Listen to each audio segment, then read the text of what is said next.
Questo episodio di SmackDown in diretta da Barcellona si è aperto con il nuovo campione degli Stati Uniti, LA Knight, e ci dice che lì stasera si sta scrivendo la storia perché è il primo SmackDown della storia ad essere fatto in Spagna e negli ultimi tempi era rimasto a guardare, ma finalmente è riuscito a recuperare il suo titolo, ma viene interrotto da Jimmy Uso e non è lì soltanto per complimentarsi, ma perché il tempo fino a WrestleMania sta per finire e quindi vuole un match per il titolo proprio lì a Barcellona. Ma arrivano anche Tama Tonga, Jacob Fatu e Solo Sikoa e quest'ultimo dice subito che è Jacob Fatu l'unico che merita quel titolo e chiede a Jimmy di finirla di piangersi addosso, ma l'unica cosa di cui Jimmy ha da rimproverarsi è stata quella di fidarsi di lui, anche perché ora come ora, dopo aver perso Lula Fala, deve soltanto stare zitto e i membri dell'ormai ex Bloodline hanno tentato di aggredire LA Knight e Jimmy Uso, ma in supporto di quest'ultimi è arrivato Braun Strowman che ha cacciato tutti dal ring. Il general manager di SmackDown, Nick Aldis, ha sancito subito un match 3 contro 3 con la famiglia samoana contro LA Knight, Jimmy Uso e il mostro che cammina tra gli uomini, e sono proprio gli ultimi tre a vincere questo match, che mi ha divertito tantissimo. Sarà stato forse anche merito del pubblico che faceva casino per ogni cosa, e l'incontro si è concluso con la Power Slam di Braun Strowman su Tama Tonga, ma dopo il match Solo Sikoa ha connesso un Samoa Spike su Strowman e Jacob Fatu gli ha rifilato 3 Mighty Moonsault e un Running Hip Attack che ha distrutto le barricate. Jade Cargill si è finalmente ripresa e ad Elimination Chamber e a SmackDown settimana scorsa ha dato soltanto un anticipo a Naomi perché ora è pronta a vendicarsi al 100% e le viene chiesto come ha capito che la colpevole fosse Naomi e Jade ricorda soltanto che è stata colpita alle spalle e lanciata sul parabrezza di un'auto, però quando ha aperto gli occhi ha visto soltanto Naomi scappare e ancora adesso non ha capito come sia successo. Anche perché le due erano grandi amiche, ma arrivano Liv Morgan e Raquel Rodriguez e l'ex campionessa mondiale prima prende in giro Jade e poi le dice che per colpa sua tutti se la sono presa con loro e dopo vari insulti e prese in giro, Jade Cargill e Liv Morgan si danno appuntamento a venerdì prossimo a Bologna. Charlotte Flair batte B-Fab con non troppa difficoltà, in poco meno di 5 minuti, di quasi completa dominanza, grazie alla Figure 8,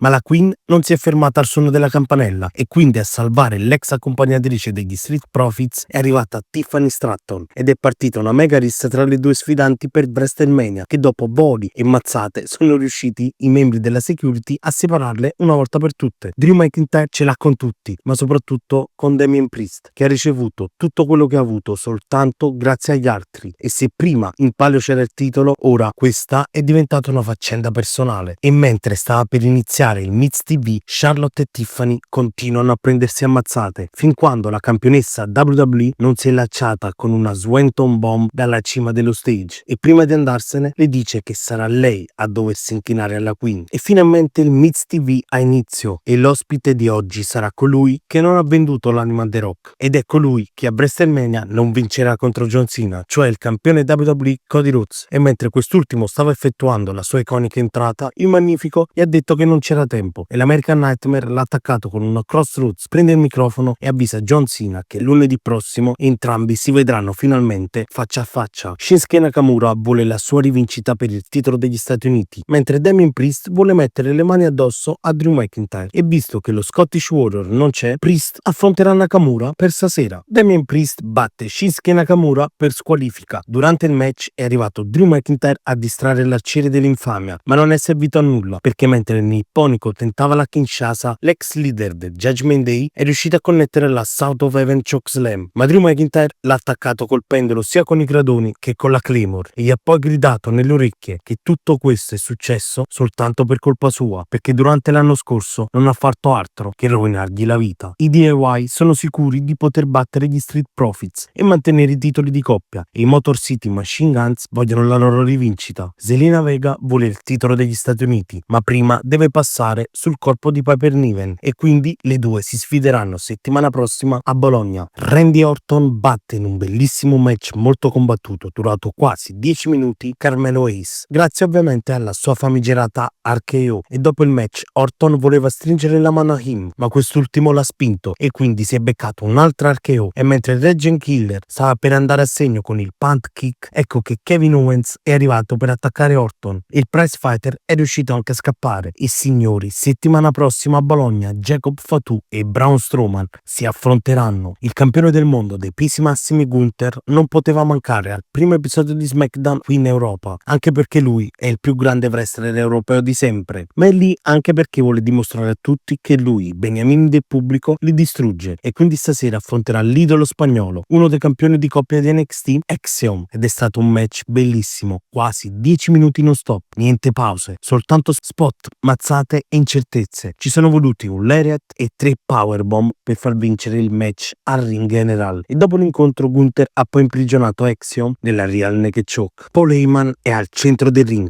e a Seth freaking Rollins e anche al suo grande amico CM Punk dà fastidio tutto quello che ha fatto Roman Reigns, e se questi due hanno qualcosa da dire al Tribal Chief possono dirglielo tranquillamente in faccia settimana prossima a Bologna. E mentre i fan di Barcellona fischiavano, Heyman ha detto che basta comprare un biglietto di qualsiasi compagnia e volare a Bologna, anche perché non c'è più Mussolini al confine. Quindi non devono avere paura. Che grande! Ma ovviamente questa parte la si trovava soltanto in diretta perché è stata già tagliata. E il main event della serata è stato il match con in palio i titoli di coppia tra i campioni, i DIY, e gli sfidanti, gli Street Profits. E dopo un match incredibile, velocissimo, un incontro dove non potevi staccare gli occhi neanche un secondo dal televisore, gli Street Profits sono andati a segno con la loro blockbuster, ma non è bastato. I DIY hanno successivamente connesso la Fairy Tail Ending con ausilio del Super Kick, ma neanche questo è bastato, e quindi i DIY stavano preparando la Meeting in the Middle, ma Angelo Dawkins si è spostato e il Super Kick di Gargano se l'è beccato Ciampa, e grazie alla Frog Splash di Montez Ford il match si è concluso con la vittoria degli Street Profits che hanno conquistato i titoli di coppia. Wow! Che puntata ragazzi, tutto perfetto, neanche un match brutto e tutto azzeccato, dai promo all'ottato. Io ovviamente voglio sapere anche la vostra nei commenti e vi raccomando di lasciare un like e un commento, di seguirmi su Instagram e TikTok e di iscrivervi qui su YouTube. Noi ci vediamo in un prossimo video, ciao ragazzi!